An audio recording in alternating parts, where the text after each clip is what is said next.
தமிழ் சினிமாவில் ஒரு காலகட்டத்தில் சாக்லேட் பாயா வலம் வந்தவர் தான் நடிகர் அப்பாஸ். இவர் கடந்த 2015வது வருஷத்துக்கு பின்னாடி சினிமாவில் இருந்து மொத்தமாகவே விலகிட்டாருங்க.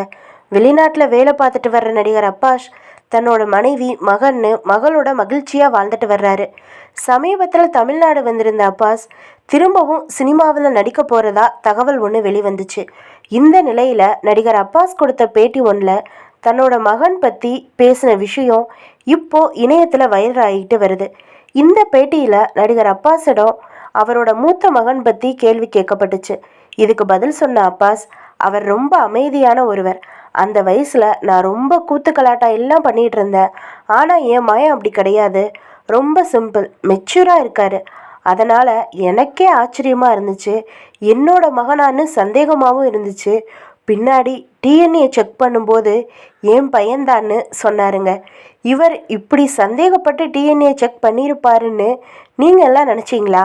உங்களுக்கு அப்பாஸை பிடிக்குமா அப்படிங்கிறத கமெண்ட் பாக்ஸில் கமெண்ட் பண்ணுங்கள்.